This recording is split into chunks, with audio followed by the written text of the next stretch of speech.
ਚੱਲ ਰਹੀ ਗੁਰਬਾਣੀ ਸ਼ਬਦ ਦੀ ਜੋ ਵਿਚਾਰ ਹੈ, ਜੋ ਗੁਰ ਕਿਰਪਾ ਦੁਆਰਾ ਆਪਾਂ ਸਾਰੇ ਨਾਲ ਮਿਲ ਕੇ ਕਰਦੇ ਹਾਂ। ਜਿੰਨੀ ਕੁ ਸੋਝੀ ਗੁਰਬਾਣੀ ਬਖਸ਼ਦੀ ਹੈ ਉਨੀ ਕੁ ਵਿਚਾਰ ਆਪਾਂ ਕਰਦੇ ਹਾਂ। ਅੱਜ ਦਾ ਜੋ ਵਚਨ ਹੈ ਸਾਹਿਬ ਦਾ, ਜਿਸ ਦੀ ਵਿਚਾਰ ਆਪਾਂ ਕਰਾਂਗੇ, ਪਾਤਸ਼ਾਹ ਕਹਿੰਦੇ ਅਸੰਖ ਜਪ ਅਸੰਖ ਭਾਵ। ਹੁਣ ਪਾਤਸ਼ਾਹ ਉਹਨਾਂ ਬੇਅੰਤ ਮੱਤਾਂ ਦਾ ਜ਼ਿਕਰ ਕਰਦੇ ਹਨ ਜੋ ਸਮੇਂ ਸਮੇਂ ਸਿਰ ਪ੍ਰਚਲਿਤ ਹੁੰਦੀਆਂ ਸਨ। ਸੋ ਉਹਨਾਂ ਸਾਰੀਆਂ ਮੱਤਾਂ ਦੇ ਆਪੋ ਆਪਣੇ ਜਪ ਹਨ। ਸਨਾਤਨ ਮੱਤ ਦਾ ਆਪਣਾ ਜਪ ਹੈ, ਇਸਲਾਮ ਦਾ ਆਪਣਾ ਹੈ, ਬੌਧਿਕ ਦਾ ਆਪਣਾ ਹੈ। ਸੋ ਕਿਸੇ ਦਾ ਵੀ ਇੱਕ ਦੂਸਰੇ ਦੇ ਨਾਲ ਮੇਲ ਨਹੀਂ ਖਾਂਦਾ, ਹਰ ਇੱਕ ਦਾ ਜਪ ਆਪੋ ਆਪਣਾ ਹੈ। ਸੋ ਦਸਵੇਂ ਪਾਤਸ਼ਾਹ ਵੀ ਇਹ ਗੱਲ ਆਖਦੇ ਹਨ ਕਿ ਸੰਤ ਸਮੂਹ ਅਨੇਕ ਮਤੀ ਕੇ, ਸਾਰੇ ਹੀ ਦੇਸ਼ ਕੋ ਦੇਖ ਰਹਿਓ, ਮਤ ਕੋ ਨਾ ਦੇਖੀਅਤ ਪ੍ਰਾਨਪਤੀ ਕੇ। ਕਿ ਸੰਤ ਸਮੂਹ ਅਨੇਕ ਮਤੀ ਦੇ, ਜਿੰਨੇ ਵੀ ਇਸ ਸੰਸਾਰ ਦੇ ਅੰਦਰ ਸੰਤ ਨੇ ਜੋ ਬਾਹਰੀ ਤੌਰ ਤੇ, ਉਹ ਅਨੇਕਾਂ ਮਤਾਂ ਦੇ ਧਾਰਨੀ ਨੇ, ਉਹਨਾਂ ਦੀ ਇੱਕ ਮਤ ਨਹੀਂ ਹੈ। ਪਾਤਸ਼ਾਹ ਕਹਿੰਦੇ ਸਾਰੇ ਹੀ ਦੇਸ਼ ਕੋ ਦੇਖ ਰਹੇ ਹੋ, ਮੈਂ ਕਹਿੰਦੇ ਸਾਰਿਆਂ ਨੂੰ ਵੇਖਿਆ, ਮਤ ਕੋ ਨਾ ਦੇਖੀਅਤ ਪ੍ਰਾਨਪਤੀ ਕੇ। ਪਰ ਕਿਸੇ ਦੀ ਵੀ ਮਤ ਪ੍ਰਾਨਪਤੀ ਦੇ ਨਾਲ ਮੇਲ ਨਹੀਂ ਖਾਂਦੀ, ਭਾਵ ਕਿ ਸੱਚਖੰਡ ਨਾਲ ਮੇਲ ਨਹੀਂ ਖਾਂਦੀ। ਸੋ ਉਹੀ ਗੱਲ ਗੁਰੂ ਨਾਨਕ ਸਾਹਿਬ ਜੀ ਆਖ ਰਹੇ ਹਨ ਕਿ ਅਸੰਖ ਜਪ। ਹੁਣ ਗਿਣਤੀ ਤੋਂ ਰਹਿਤ ਨੇ ਜਪ ਨੇ ਜ਼ਿੰਦਗੀ। ਇੱਥੇ ਜਪ ਦੇ ਥੱਲੇ ਔਂਕੜ ਨਹੀਂ ਹੈ ਕਿਉਂਕਿ ਮੂਹਰੇ ਅਸੰਖ ਲੱਗ ਗਿਆ। ਹਰ ਇੱਕ ਦਾ ਆਪੋ ਆਪਣਾ ਜਪ ਹੈ। ਸੋ ਅੱਜ ਸਾਡੇ ਵੀ ਬੇਅੰਤ ਜਪ ਹੋ ਗਏ, ਆਪੋ ਆਪਣੀ ਮੱਤ ਅਨੁਸਾਰ ਹਰ ਕੋਈ ਜਪ ਕਰ ਰਿਹਾ ਜਾਂ ਕਰਵਾ ਰਿਹਾ, ਜਦ ਕਿ ਸਾਡੀ ਇੱਕ ਮੱਤ ਹੈ, ਪਰਮੇਸ਼ਰ ਦੀ ਮੱਤ ਹੈ ਜੋ ਗੁਰਮਤਿ ਹੈ, ਤਾਂ ਉਹਦਾ ਵੀ ਆਪਣਾ ਇੱਕ ਵੱਖਰਾ ਜਪ ਹੋਵੇਗਾ। ਜਦੋਂ ਦੂਸਰੀਆਂ ਮੱਤਾਂ ਦੇ ਆਪੋ ਆਪਣੇ ਜਪ ਨੇ, ਇਸੇ ਤਰ੍ਹਾਂ ਗੁਰਮਤ ਦਾ ਵੀ ਇੱਕ ਜਪ ਹੈ। ਜਿਹੜਾ ਗੁਰਮਤ ਦਾ ਜਪ ਹੈ ਉਹਦੇ ਥੱਲੇ ਔਂਕੜ ਹੈ, ਜਿਹੜਾ ਗੁਰਬਾਣੀ ਦੀ ਸ਼ੁਰੂਆਤ ਵਿੱਚ ਆਉਂਦਾ ਜਪ, ਉਹ ਗੁਰਮਤ ਦਾ ਜਪ ਹੈ। ਇੱਥੇ ਅਸੰਖ ਜਪ ਲੱਗ ਗਿਆ ਜੋ ਸੰਸਾਰੀ ਧਾਰਮਿਕ ਲੋਕ ਨੇ ਉਹਨਾਂ ਵੱਲੋਂ ਕੀਤੇ ਜਾਂਦੇ ਜਪ ਨੇ, ਤੇ ਦੋਨਾਂ ਦੇ ਵਿੱਚ ਫਰਕ ਹੈ। ਜਿਹੜਾ ਗੁਰਮਤ ਦਾ ਜਪ ਹੈ ਉਹ ਹੋਰ ਹੈ, ਜਿਹੜਾ ਸੰਸਾਰੀ ਮੱਤ ਦਾ ਜਪ ਹੈ ਉਹ ਹੋਰ ਹੈ। ਆਪਾਂ ਸਾਰੀ ਵਿਚਾਰ ਗੁਰਬਾਣੀ ਤੋਂ ਸੋਝੀ ਪ੍ਰਾਪਤ ਕਰਾਂਗੇ ਕਿ ਨਿਰਾਕਾਰੀ ਜਪ ਕਿਹੜਾ ਹੈ ਜੋ ਦਰਗਾਹ 'ਚ ਪ੍ਰਵਾਨਿਤ ਹੈ, ਤੇ ਜਿਹੜਾ ਸੰਸਾਰੀ ਜਪ ਹੈ ਸੰਸਾਰ 'ਚ ਪ੍ਰਵਾਨਿਤ ਹੈ ਉਹ ਕਿਹੜਾ ਹੈ। ਸੋ ਅੱਜ ਸਾਡੇ ਵੀ ਬੇਅੰਤ ਜਪ ਹੋ ਗਏ, ਆਪੋ ਆਪਣੀ ਮੱਤ ਅਨੁਸਾਰ ਹਰ ਕੋਈ ਜਪ ਕਰ ਰਿਹਾ ਤੇ ਜਾਂ ਕਰਵਾ ਰਿਹਾ, ਜਦ ਕਿ ਸਾਡੀ ਤਾਂ ਇੱਕ ਮੱਤ ਹੈ ਪਰਮੇਸ਼ਰ ਵਾਲੀ। ਫਿਰ ਵਖਰੇਵਾਂ ਕਿਉਂ, ਇਹ ਸਵਾਲ ਹੈ। ਗੁਰਮਤ ਸਾਰੇ ਸੰਸਾਰ ਦੀ ਮੱਤ ਤੋਂ ਨਿਆਰੀ ਮੱਤ ਹੈ, ਕਿਉਂਕਿ ਪਰਮੇਸ਼ਰ ਦੀ ਮੱਤ ਹੈ, ਕਿਸੇ ਵਿਅਕਤੀ ਦੀ ਮੱਤ ਨਹੀਂ। ਸਾਡਾ ਜੋ ਜਪ ਹੈ ਇਸ ਦੇ ਥੱਲੇ ਔਂਕੜ ਲੱਗੀ ਹੋਈ ਹੈ। ਜਿਹੜਾ ਸ਼ਬਦ ਇੱਥੇ ਜਪ ਲਿਖਿਆ ਇਹ ਮੁਕਤ ਹੈ। ਵੇਦ ਵਿਆਕਰਨ ਮੁਤਾਬਕ ਜਦੋਂ ਔਂਕੜ ਲੱਗ ਜਾਂਦੀ ਹੈ ਤਾਂ ਉਸ ਸ਼ਬਦ ਦੀ ਵਿਲੱਖਣਤਾ ਨਿਆਰੀ ਹੁੰਦੀ ਹੈ। ਉਹ ਇੱਕ ਵਚਨ ਪੁਲਿੰਗ ਸੰਸਾਰੀ ਵਿਆਕਰਨ ਮੁਤਾਬਕ ਹੈ, ਵੇਦ ਵਿਆਕਰਨ ਮੁਤਾਬਕ ਇੱਕ ਜਪ ਹੈ, ਹੋਰ ਕੋਈ ਜਪ ਨਹੀਂ। ਭਾਵ ਕਿ ਉਹਦੇ ਵਿੱਚ ਕੋਈ ਤਬਦੀਲੀ ਨਹੀਂ, ਕੋਈ ਬਦਲਾਅ ਨਹੀਂ। ਹੁਕਮ ਇੱਕ ਹੈ, ਨਾਮ ਇੱਕ ਹੈ, ਫਿਰ ਜਪ ਵੀ ਤਾਂ ਇੱਕੋ ਹੀ ਹੋਵੇਗਾ ਨਾ। ਜਪ ਵੀ ਦੋ ਨਹੀਂ ਹੋ ਸਕਦੇ। ਜਦੋਂ ਹੁਕਮ ਇੱਕ ਹੈ ਤੇ ਜਪ ਵੀ ਇੱਕੋ ਹੀ ਹੈ, ਨਾਮ ਵੀ ਇੱਕੋ ਹੀ ਹੈ। ਧਰੂ ਪ੍ਰਹਲਾਦ ਜੀ ਤੋਂ ਲੈ ਕੇ ਬੇਅੰਤ ਭਗਤ ਸਾਹਿਬਾਨਾਂ ਦਾ ਇੱਕੋ ਹੀ ਜਪ ਹੈ ਤੇ ਉਹੀ ਰਹਿਣਾ। ਜਿਹੜਾ ਜਪ ਧਰੂ ਜੀ ਨੇ ਕੀਤਾ ਸੀ ਉਹੀ ਜਪ ਸ੍ਰੀ ਭਗਤ ਕਬੀਰ ਸਾਹਿਬ ਜੀ ਨੇ ਕੀਤਾ, ਉਹੀ ਜਪ ਗੁਰੂ ਨਾਨਕ ਸਾਹਿਬ ਕਰਦੇ ਆ, ਉਹੀ ਜਪ ਦਸਵੇਂ ਪਾਤਸ਼ਾਹ ਕਰਦੇ ਆ। ਇੱਕੋ ਹੀ ਜਪ ਹੈ, ਇਹ 'ਚ ਕੋਈ ਬਦਲਾਅ ਨਹੀਂ। ਦੂਸਰੇ ਪਾਸੇ ਜਿਹੜੀਆਂ ਸਨਾਤਨ ਮੱਤ ਜਾਂ ਇਸਲਾਮਿਕ ਮੱਤ ਜਾਂ ਬੌਧਿਕ ਮੱਤ ਜਾਂ ਹੋਰ ਬੇਅੰਤ ਮੱਤਾਂ ਨੇ, ਉਹਨਾਂ ਦਾ ਆਪੋ ਆਪਣਾ ਜਪ ਉਹ ਬਦਲਦਾ ਰਹਿੰਦਾ ਜਪ, ਪਰ ਗੁਰਮਤ ਦਾ ਜਪ ਨਹੀਂ ਬਦਲਿਆ। ਉਹਨਾਂ ਦਾ ਇੱਕੋ ਹੀ ਜਪ ਹੈ, ਉਹ 'ਚ ਬਦਲਾਅ ਨਹੀਂ ਹੈ।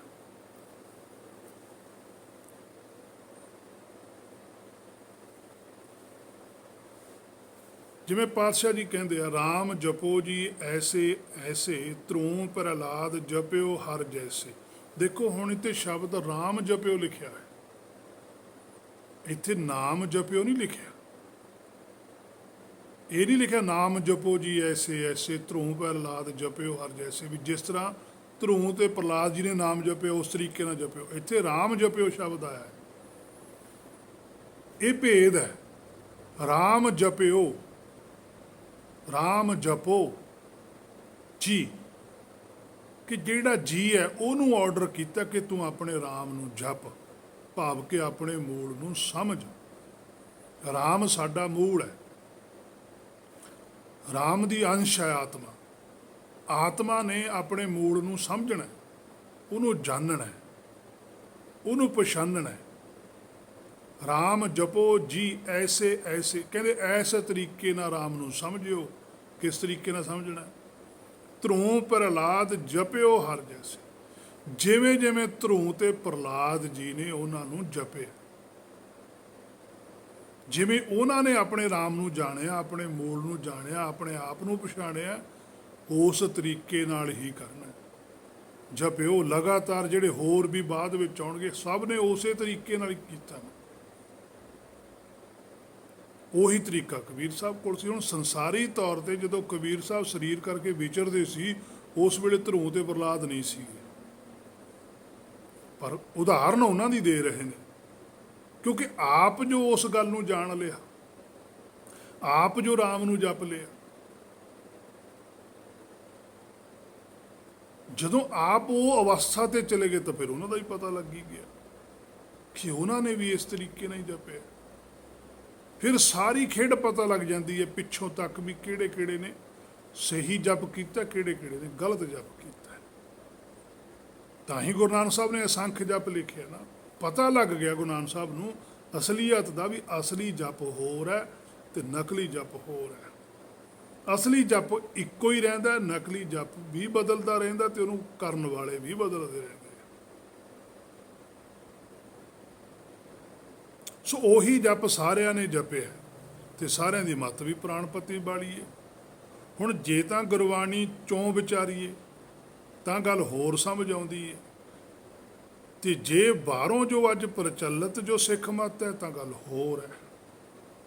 ਸੋ ਮੈਂ ਤੁਹਾਡੇ ਅੱਗੇ ਦੋਨੇ ਗੱਲਾਂ ਰੱਖਾਂਗਾ, ਜੋ ਸੰਸਾਰੀ ਵਿਚਾਰਧਾਰਾ ਉਹਦੀ ਵੀ, ਜੋ ਗੁਰਬਾਣੀ 'ਚ ਲਿਖਿਆ ਉਹਦੀ ਵੀ। ਹੁਣ ਇਹਦੀ ਵਿਚਾਰ ਜਾਂ ਪਟੰਤਰਾ ਫੈਸਲਾ ਤੁਸੀਂ ਆਪ ਖੁਦ ਕਰਨਾ ਵੀ ਅਸਲੀਅਤ ਕਿਹੜੀ ਹੈ। ਮੈਂ ਕੋਈ ਤੁਹਾਨੂੰ ਫੈਸਲਾ ਨਹੀਂ ਦਊਂਗਾ ਵੀ ਆਹੀ ਸਹੀ ਹੈ, ਤੁਸੀਂ ਹੁਣ ਆਪ ਵਿਚਾਰਿਓ ਕਿ ਅਸਲ ਫਿਰ ਗੱਲ ਕੀ ਹੈ। ਪ੍ਰਚਲਿਤ ਸਿੱਖ ਮਤ ਜੋ ਹੈ ਅੱਜ, ਇਸ ਵਿੱਚ ਜਪ ਦਾ ਅਰਥ ਹੈ ਕਿਸੇ ਸ਼ਬਦ ਨੂੰ ਬਾਰ-ਬਾਰ ਜਪਣਾ।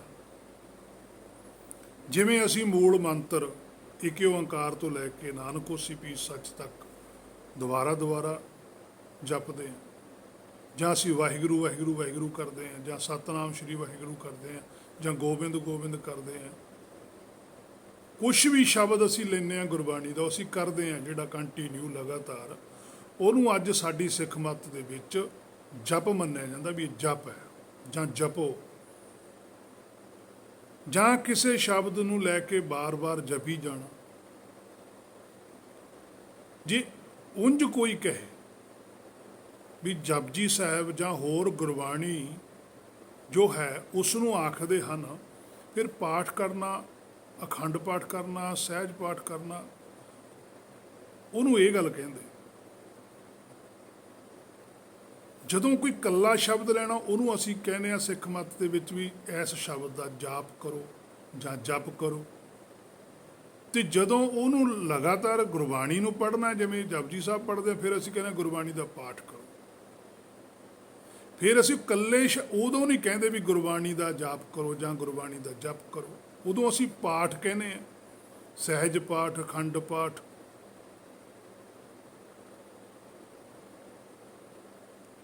ਪਰ ਸਾਡੀ ਬੋਲੀ ਹੈ ਜਿਹੜੀ ਉਹ ਬਦਲਦੀ ਹੈ।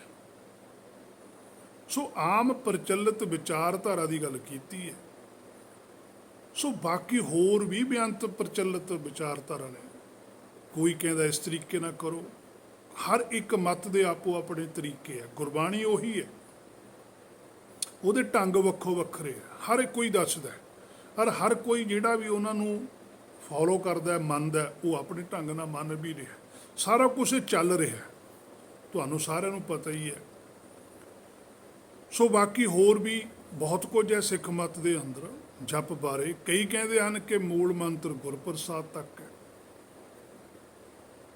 ਕੋਈ ਕਹਿੰਦਾ ਵੀ ਨਾਨਕ ਹੋਸੀ ਵੀ ਸੱਚ ਤੱਕ ਹੈ। ਕੋਈ ਕਹਿੰਦਾ ਇੱਕ ਇੱਥੇ ਲੱਗਿਆ ਹੋਇਆ, ਇਸੇ ਕਰਕੇ ਨਾਨਕ ਹੋਸੀ ਵੀ ਸੱਚ ਤੱਕ ਹੈ। ਕੋਈ ਕਹਿੰਦਾ ਵੀ ਇਹ ਸ਼ਲੋਕ ਹੈ, ਜਪ ਹੈ ਜਿਹੜਾ, ਆਦਿ ਸੱਚ ਜੁਗਾਦ ਸੱਚ ਹੈ ਵੀ ਸੱਚ ਨਾਨਕ ਹੋਸੀ ਵੀ ਸੱਚ, ਇਹ ਸ਼ਲੋਕ ਹੈ। ਤੇ ਉਹ ਪ੍ਰਮਾਣ ਦਿੰਦੇ ਆ ਸੁਖਮਨੀ ਸਾਹਿਬ ਦੇ ਵਿੱਚੋਂ ਵੀ। ਸੁਖਮਨੀ ਸਾਹਿਬ ਦੇ ਵਿੱਚ ਵੀ ਤਾਂ ਉੱਥੇ ਸ਼ਲੋਕ ਹੀ ਲਿਖਿਆ ਵੀ ਉਹੀ ਚੀਜ਼ ਇੱਥੇ ਹੈ। ਤੇ ਕਈ ਕਹਿੰਦੇ ਨੇ ਵੀ ਜੇ ਸ਼ਲੋਕ ਹੁੰਦਾ ਤਾਂ ਗੁਰੂ ਸਾਹਿਬ ਇਹ ਤੇ ਸ਼ਲੋਕ ਹੀ ਲਿਖ ਦਿੰਦੇ। ਕਈਆਂ ਨੇ ਗੁਰਬਾਣੀ 'ਚ ਆਏ ਮੂਲ ਮੰਤਰ ਦੀ ਗਿਣਤੀ ਦੱਸ ਦਿੱਤੀ ਕਿ ਇੰਨੀ ਵਾਰੀ ਆਉਂਦਾ ਹੈ। ਏਕ ਓੰਕਾਰ ਤੋਂ ਗੁਰਪ੍ਰਸਾਦ ਤੱਕ ਇੰਨੀ ਵਾਰੀ ਆਉਂਦਾ ਹੈ। ਨਾਨਕ ਹੋਸੀ ਵੀ ਸੱਚ ਤੱਕ ਇੰਨੀ ਵਾਰੀ ਆਉਂਦਾ ਹੈ। ਕੋਈ ਕਹਿੰਦਾ ਨਹੀਂ ਜੀ, ਕਈ ਥਾਵਾਂ ਤੇ ਏਕ ਓੰਕਾਰ ਸਤਿਨਾਮ ਕਰਤਾ ਪੁਰਖ ਗੁਰਪ੍ਰਸਾਦ ਲਿਖਿਆ ਹੋਇਆ। ਫਿਰ ਕੀ ਕਰੀਏ? ਕੀ ਸਹੀ ਹੈ, ਕੀ ਗਲਤ ਹੈ? ਅੱਜ ਜੋ ਸਿੱਖ ਮੱਤ ਦੇ ਵਿੱਚ ਚੱਲਦਾ ਹੈ, ਸਿੱਖ ਮੱਤ ਦੇ ਵਿੱਚ ਪ੍ਰਚਾਰ ਕੋਈ ਨੇ ਸੰਤ ਸਿੰਘ ਜੀ ਮਸਕੀਨ, ਮੈਂ ਉਹਨਾਂ ਦੀ ਕਥਾ ਸੁਣੀ ਹੈ, ਨੈੱਟ ਦੇ ਉੱਪਰ ਪਈ ਹੈ। ਉਹ ਕਹਿੰਦੇ ਵੀ ਜਿਹੜਾ ਮੂਲ ਮੰਤਰ ਹੈ ਉਹ ਗੁਰਪ੍ਰਸਾਦ ਤੱਕ ਹੈ। ਕਿ ਜਿਹੜੇ ਕਹਿੰਦੇ ਹਨ ਕਿ ਮੂਲ ਮੰਤਰ ਨਾਨਕ ਹੋਸੀ ਵੀ ਸੱਚ ਤੱਕ ਹੈ, ਉਹਨਾਂ ਦੀ ਬੁੱਧੀ ਦੇ ਵਿੱਚ ਕਮੀ ਹੈ। ਉਹ ਕਮ ਬੁੱਧੀ ਦੇ ਮਾਲਕ ਨੇ, ਉਹਨਾਂ ਨੂੰ ਵਿਆਕਰਨ ਦੀ ਸੋਝੀ ਨਹੀਂ ਹੈ। ਹੁਣ ਉਹਨਾਂ ਨੇ ਇਹ ਗੱਲ ਆਖੀ। ਦੂਜੇ ਪਾਸੇ ਸੰਸਾਰੀ ਤੌਰ ਤੇ ਜਿਹੜੇ ਸੰਤ ਨੇ ਉਹ ਕਹਿੰਦੇ ਜੀ ਨਾਨਕ ਹੋਸੀ ਵੀ ਸੱਚ ਤੱਕ ਹੈ। ਮਸਕੀਨ ਜੀ ਕਹਿੰਦਾ ਵੀ ਉਹਨਾਂ ਦੀ ਬੁੱਧੀ ਘੱਟ ਹੈ।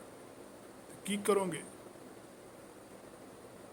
ਤੁਸੀਂ ਸੁਣ ਸਕਦੇ ਹੋ ਨੈੱਟ ਦੇ ਉੱਪਰੋਂ ਮਸਕੀਨ ਸਿੰਘ ਦੀ ਸਰਚ ਕਰਕੇ ਮੂਲ ਮੰਤਰ ਦੀ ਵਿਆਖਿਆ, ਉਹਦੇ ਵਿੱਚੋਂ ਦੱਸਦੇ। ਫਿਰ ਹੁਣ ਕਿਹਨੂੰ ਸਹੀ ਮੰਨੋਗੇ?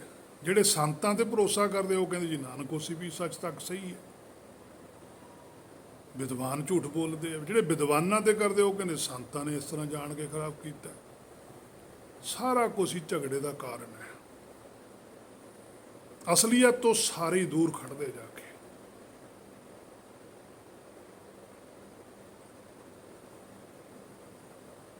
ਸੋ ਅੱਜ ਸਿੱਖ ਮਤ ਵਿੱਚ ਇੰਨੇ ਵਖਰੇਵੇਂ ਹਨ ਕਿ ਸਮਝ ਤੋਂ ਬਾਹਰ ਹੈ। ਔਰ ਹਰ ਕੋਈ ਇਹੀ ਆਖਦਾ ਕਿ ਅਸੀਂ ਸਹੀ ਕਿਹਾ, ਸਾਨੂੰ ਗੁਰਬਾਣੀ ਦੀ ਸਾਰੀ ਸੋਝੀ, ਇਹਨਾਂ ਨੂੰ ਤਾਂ ਗੁਰਬਾਣੀ ਦੀ ਸੋਝੀ ਹੋ ਨਹੀਂ। ਇਹ ਤਾਂ ਜੀ ਖਰੜ ਗਿਆਨੀ ਨੇ। ਸੰਤ ਲੋਕ ਇਹ ਕਹਿ ਦਿੰਦੇ ਵੀ ਬਹੁਤੇ ਗਿਆਨ ਦੀ ਕੋਈ ਲੋੜ ਨਹੀਂ ਹੈਗੀ, ਗਿਆਨ ਤਾਂ ਐਵੇਂ ਹੁੰਦਾ। ਗਿਆਨ 'ਚ ਪਿਆ ਬੰਦਾ ਹੰਕਾਰੀ ਹੋ ਜਾਂਦਾ, ਗਿਆਨ ਨਾਲ ਹਉਮੈ ਆ ਜਾਂਦੀ ਹੈ, ਗਿਆਨ ਨੂੰ ਕੋਈ ਨਹੀਂ ਪੁੱਛਦਾ, ਤੁਸੀਂ ਸ਼ਰਧਾ ਰੱਖੋ। ਪਰ ਸਹੀ ਵਿਚਾਰ ਕੋਈ ਵੀ ਨਹੀਂ ਦੱਸਦਾ। ਧਰਮ ਪ੍ਰਚਾਰ ਕਮੇਟੀ ਹੈ ਜੋ ਸਿੱਖਾਂ ਨੇ ਸਰਮੌਰ ਸੰਸਥਾ ਬਣਾਈ ਹੋਈ ਹੈ, ਉਸ ਵੱਲੋਂ ਵੀ ਕੋਈ ਫੈਸਲਾ ਨਹੀਂ ਹੋ ਰਿਹਾ ਕਿ ਮੂਲ ਮੰਤਰ ਏਕ ਓੰਕਾਰ ਤੋਂ ਲੈ ਕੇ ਗੁਰਪ੍ਰਸਾਦ ਤੱਕ ਹੈ ਜਾਂ ਨਾਨਕ ਹੋਸੀ ਵੀ ਸੱਚ ਤੱਕ ਹੈ।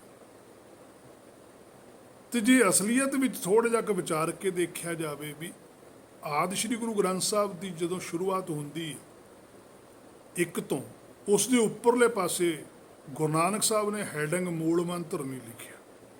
ਉਹਦੇ ਉੱਤੇ ਕੋਈ ਸ਼ਬਦ ਨਹੀਂ ਆਉਂਦਾ ਵੀ ਇਹ ਮੂਲ ਮੰਤਰ ਹੈ। ਉੱਥੇ ਸਿਰਫ ਇੱਕੋ ਓੰਕਾਰ ਤੋਂ ਸ਼ੁਰੂ ਹੋ ਜਾਂਦਾ। ਇੱਕ ਥਾਂ ਤੇ ਵੀ ਨਹੀਂ ਆਉਂਦਾ ਪੂਰੀ ਗੁਰਬਾਣੀ ਦੇ ਅੰਦਰ ਇਹ ਮੂਲ ਮੰਤਰ ਹੈ, ਪਰ ਹੁਣ ਪ੍ਰਚਲਿਤ ਹੈ। ਇੱਕ ਸ਼ਬਦ ਪ੍ਰਚਲਿਤ ਹੋ ਗਿਆ ਗੁਰਮੰਤਰ।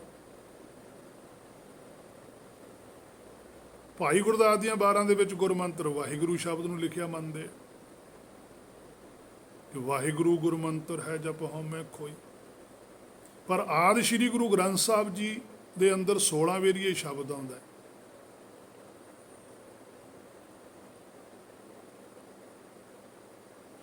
ਜਿੱਥੇ 16 ਵਾਰੀ ਵਾਹਿਗੁਰੂ ਸ਼ਬਦ ਲਿਖਿਆ ਆਇਆ ਆਦਿ ਸ੍ਰੀ ਗੁਰੂ ਗ੍ਰੰਥ ਸਾਹਿਬ ਦੇ ਅੰਦਰ ਸਵਈਆਂ ਦੇ ਅੰਦਰ, ਉੱਥੇ ਕਿਤੇ ਵੀ ਇਸ ਵਾਹਿਗੁਰੂ ਸ਼ਬਦ ਦੇ ਨਾਲ ਗੁਰਮੰਤਰ ਨਹੀਂ ਲਿਖਿਆ।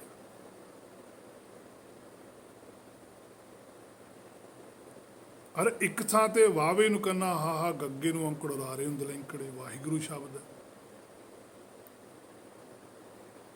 ਉਹਨੂੰ ਵੀ ਵਾਹਿਗੁਰੂ ਹੀ ਕਹਿੰਦੇ ਆ। ਇੱਕ ਹੈਗਾ ਵਾਵੇ ਨੂੰ ਕੰਨਾ ਹਾਹੇ ਨੂੰ ਸਿਆਰੀ ਗੱਗੇ ਨੂੰ ਅੰਕੜ ਉਰਾਰੇ ਹੁੰਦੇ ਲੈਂਕੜਾ, ਉਹਨੂੰ ਵਾਹਿਗੁਰੂ ਕਹਿ ਦਿੰਦੇ। ਦੋਨਾਂ ਥਾਵਾਂ ਤੇ ਕਿਤੇ ਵੀ ਸ਼ਬਦ ਗੁਰਮੰਤਰ ਨਾਲ ਲੱਗ ਕੇ ਨਹੀਂ ਆਉਂਦਾ। ਜਿੱਥੇ ਗੁਰਮੰਤਰ ਸ਼ਬਦ ਆਉਂਦਾ ਗੁਰਬਾਣੀ ਦੇ ਅੰਦਰ ਉਹ ਵੱਖਰਾ ਆਉਂਦਾ।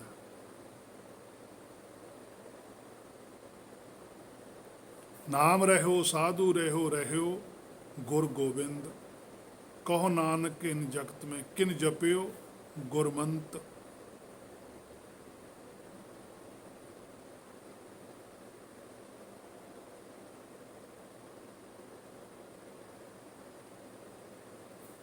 ਸੋ ਇਸ ਤਰੀਕੇ ਨਾਲ ਬੜੀ ਕਨਫਿਊਜ਼ਨ ਹੈ, ਪਰ ਉਹਦਾ ਕੋਈ ਹੱਲ ਨਹੀਂ ਕੱਢਿਆ ਕਿਸੇ ਨੇ ਵੀ।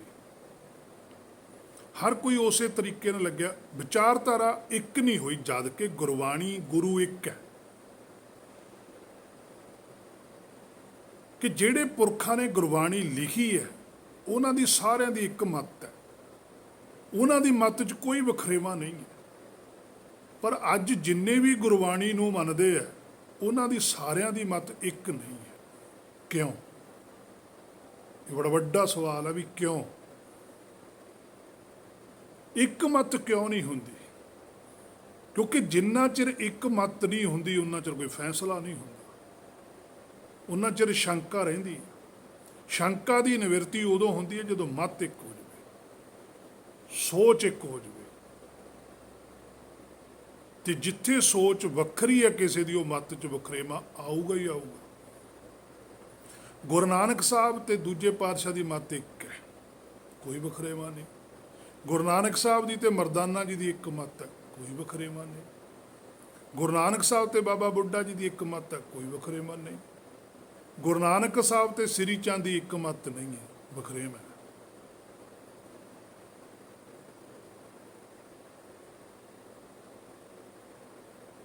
ਉੱਥੇ ਵਖਰੇਵੇਂ ਦਾ ਕਾਰਨ ਬਣ ਗਿਆ ਕਿ ਮੱਤ ਇੱਕ ਨਹੀਂ ਹੈ, ਪਰਿਵਾਰ ਇੱਕ ਹੈ, ਰਿਸ਼ਤਾ ਇੱਕ ਹੈ, ਪਰ ਮੱਤ ਇੱਕ ਨਹੀਂ। ਗੁਰਮੱਤ ਦੇ ਅੰਦਰ ਮੱਤ ਇੱਕ ਹੋਣੀ ਚਾਹੀਦੀ ਹੈ। ਸਰੀਰਕ ਤੌਰ ਤੇ ਤੁਹਾਡਾ ਕੋਈ ਵੀ ਰਿਸ਼ਤਾ ਹੋਵੇ, ਕੋਈ ਪਰਵਾਹ ਨਹੀਂ,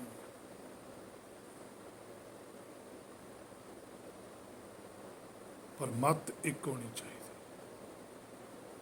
ਇਸੇ ਕਰਕੇ ਗੁਰਮੱਤ ਗਿਆਨ ਨਾਲ ਭਰੀ ਹੋਈ ਅਕਲ, ਉਸ ਸ਼ਬਦ ਗੁਰੂ ਨਾਲ ਜੁੜੀ ਹੋਈ ਅਕਲ, ਬੁੱਧੀ, ਆਤਮਾ, ਉਹ ਇੱਕ ਹੋ ਸਕਦੀ ਹੈ। ਜਿਹੜੀ ਸੰਸਾਰੀ ਗਿਆਨ ਨਾਲ ਜੁੜੀ ਹੋਈ ਮੱਤ ਹੈ ਉਹ ਕਦੇ ਇੱਕ ਨਹੀਂ ਹੋ ਸਕਦੀ, ਕਿਉਂਕਿ ਸੰਸਾਰ ਵਿੱਚ ਜਿਹੜੀ ਚੀਜ਼ ਨਾਲ ਜੁੜਨਾ ਉਹ ਡੋਲਦੀ ਹੈ। ਜਿਹੜੀ ਚੀਜ਼ ਖੁਦ ਡੋਲਦੀ ਹੈ, ਜਿਹੜਾ ਚੀਜ਼ ਉਹਨੂੰ ਫੜੂਗੀ ਉਹ ਵੀ ਡੋਲੂਗਾ।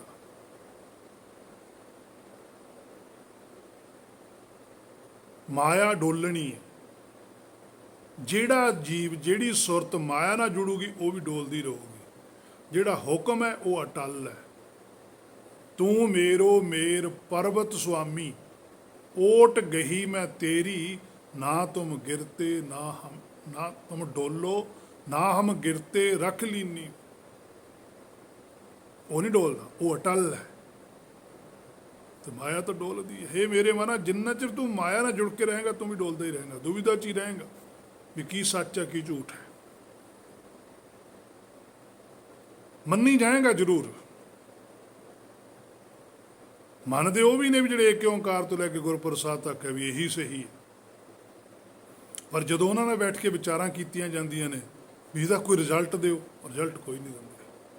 ਏਕ ਓਂਕਾਰ ਤੋਂ ਲੈ ਕੇ ਨਾਨਕ ਹੋਸੀ ਵੀ ਸੱਚ ਤੱਕ ਜਿਹੜੇ ਮੰਨਦੇ ਉਹਨਾਂ ਨੂੰ ਪੁੱਛੋ, ਉਹਨਾਂ ਨਾਲ ਵਿਚਾਰ ਕਰੋ, ਉਹ ਵੀ ਕੋਈ ਫੈਸਲਾ ਨਹੀਂ ਦਿੰਦੇ। ਬਸ ਜੀ ਠੀਕ, ਆਨੰਦ ਹੈ।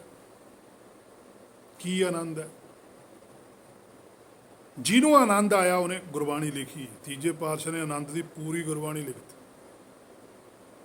ਆਨੰਦ ਆਇਆ ਹੈ, ਸਬੂਤ ਹੈ, ਤੁਸੀਂ ਸਬੂਤ ਦਿਓ। ਕੋਈ ਸਬੂਤ ਨਹੀਂ, ਸਗੋਂ ਝਗੜੇ ਤੇ ਖੜ ਜਾਂਦੇ। ਗੁੱਸਾ ਕਰ ਜਾਂਦੇ ਆ, ਬੁਲਾਉਣੋਂ ਹਟ ਜਾਂਦੇ ਆ। ਪਰ ਗੁਰਮੁਖ ਨਹੀਂ ਇਸ ਤਰ੍ਹਾਂ ਕਰਦਾ।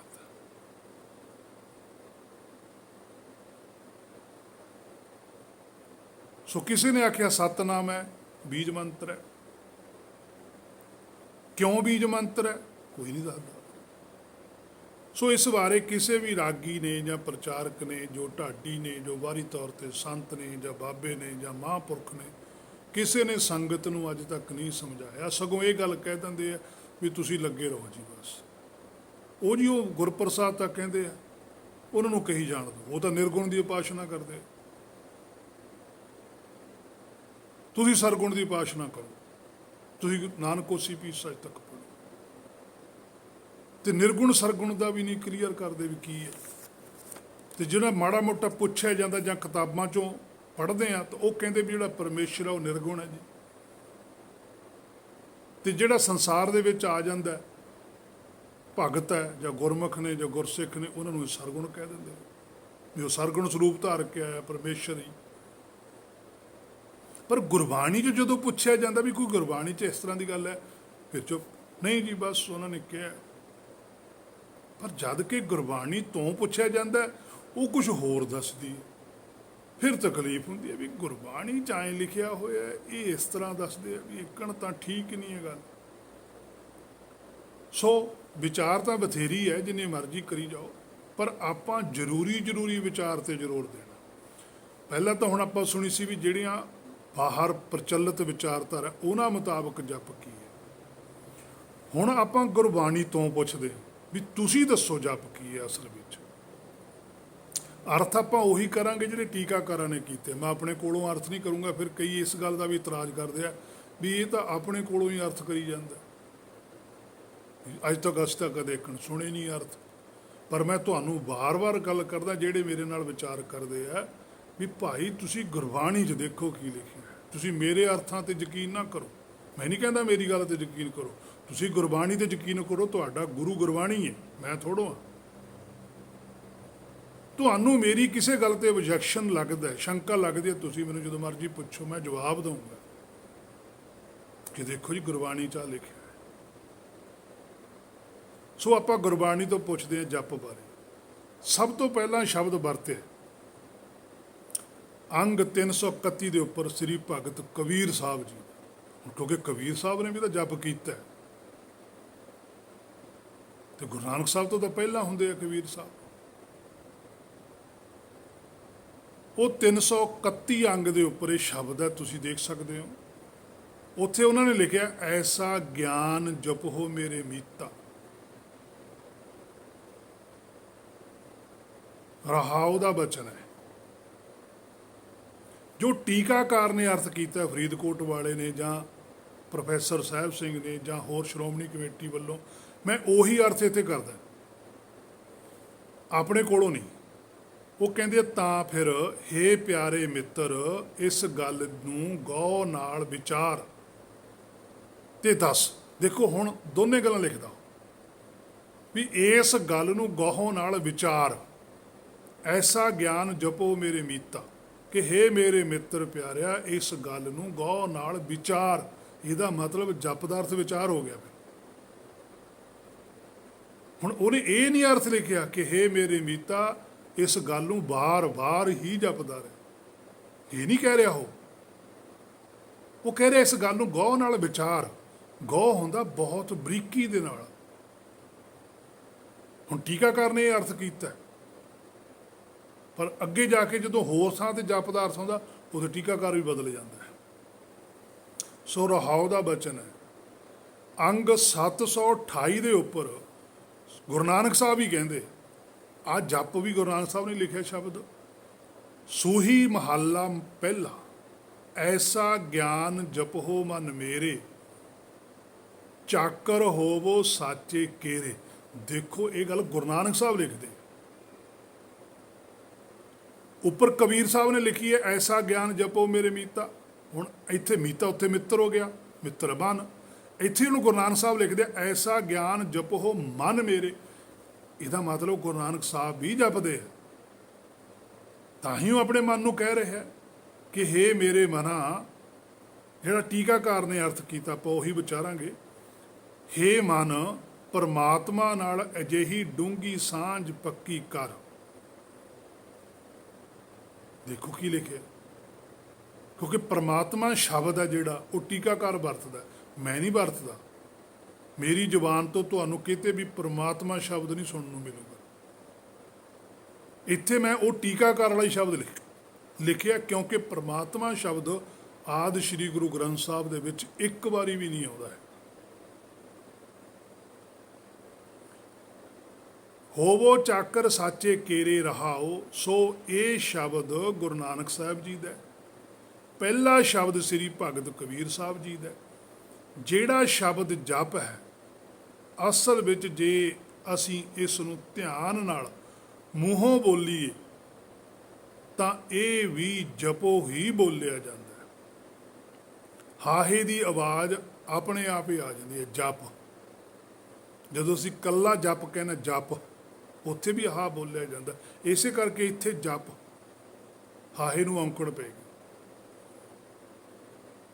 ਉਸ ਤੋਂ ਅੱਗੇ ਆ ਜਾਓ, ਅੰਗ 100 ਦੇ ਉੱਪਰ ਵੀ ਪਾਤਸ਼ਾਹ ਕਹਿੰਦੇ ਆ, ਮਾਝ ਮਹੱਲਾ ਪੰਜਵਾਂ, ਹੁਣ ਪੰਜਵੇਂ ਪਾਤਸ਼ਾਹ ਕਹਿੰਦੇ ਆ, ਕਹਿੰਦੇ ਸਿਫਤ ਸਲਾਹਣ ਤੇਰਾ ਹੁਕਮ ਰਜਾਈ, ਸੋ ਗਿਆਨ ਧਿਆਨ ਜੋ ਤੁਧ ਭਾਈ, ਸੋਈ ਜਪ ਜੋ ਪ੍ਰਭ ਜੀਓ ਭਾਵੈ, ਭਾਣੇ ਪੂਰ ਗਿਆਨਾ ਜੀਓ।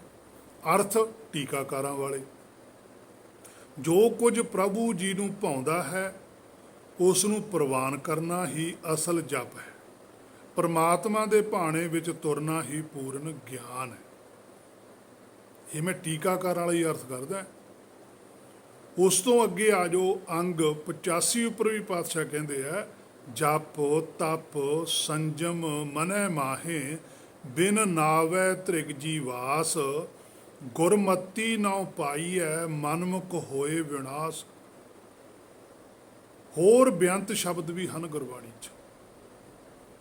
ਗੁਰਬਾਣੀ 'ਚ ਜਿੰਨਾ ਕੋ ਅਰਥ ਟੀਕਾਕਾਰਾਂ ਵਾਲੇ ਆਪਾਂ ਦੇਖੇ ਹਨ, ਉਹਨਾਂ ਵਿੱਚ ਕਿਤੇ ਨਹੀਂ ਲਿਖਿਆ ਕਿ ਜਪ ਦਾ ਅਰਥ ਬਾਰ-ਬਾਰ ਜਪਣਾ। ਮੈਂ ਕੁਝ ਪੰਨੇ ਵਾ ਅੰਗ ਵੀ ਦੱਸ ਦਿੰਦਾ ਤੁਹਾਨੂੰ, ਜਿੱਥੇ ਜਪ ਵਾਲਾ ਤੇ ਜਪ ਔਂਕੜ ਤੋਂ ਬਿਨਾਂ ਵਾਲਾ ਲਿਖਿਆ ਤੁਹਾਨੂੰ ਮਿਲੂਗਾ। ਅੰਗ 12 ਤੇ ਦੇਖ ਲਿਓ, ਅੰਗ 23 ਦੇ ਉੱਪਰ, ਅੰਗ 85 ਦੇ ਉੱਪਰ, ਅੰਗ 88 ਦੇ ਉੱਪਰ, ਅੰਗ 878 ਦੇ ਉੱਤੇ, ਅੰਗ 216 ਦੇ ਉੱਤੇ, 223 ਦੇ ਉੱਤੇ, 732 ਦੇ ਉੱਪਰ, 1035 ਦੇ ਉੱਪਰ, 703 ਦੇ ਉੱਪਰ। ਸੋ ਇੰਨੇ ਹੀ ਕਾਫੀ ਨੇ ਪੰਨੇ। ਜੇ ਤੁਸੀਂ ਇਹਦੀ ਵਿਚਾਰ ਕਰੋਗੇ ਤੁਹਾਨੂੰ ਉੱਥੇ ਦੋਨੇ ਤਰੀਕਿਆਂ ਨਾਲ ਸ਼ਬਦ ਮਿਲੂਗਾ ਲਿਖਿਆ, ਜਪ ਔਂਕੜ ਵਾਲਾ ਵੀ ਤੇ ਜਪ ਬਿਨਾਂ ਔਂਕੜ ਤੋਂ ਵੀ। ਉੱਥੇ ਤੁਹਾਨੂੰ ਜਦੋਂ ਤੁਸੀਂ ਦੇਖੋਗੇ ਸ਼ਬਦ ਲਿਖਿਆ ਤਾਂ ਤੁਹਾਨੂੰ ਪਤਾ ਲੱਗੂਗਾ ਵੀ ਜਿਹੜਾ ਔਂਕੜ ਤੋਂ ਬਿਨਾਂ ਜਪ ਆ ਉਹਦਾ ਕੀ ਭਾਵ ਹੈ, ਜਿਹੜਾ ਔਂਕੜ ਦੇ ਨਾਲ ਆ ਉਹਦਾ ਕੀ ਭਾਵ ਹੈ। ਸੋ ਇੱਥੋਂ ਤੱਕ ਅੱਜ ਦੀ ਵਿਚਾਰ ਸੀ, ਕਿਉਂਕਿ ਇਸ ਗੱਲ ਦੀ ਵਿਚਾਰ ਕਾਫੀ ਲੰਮੀ ਹੈ।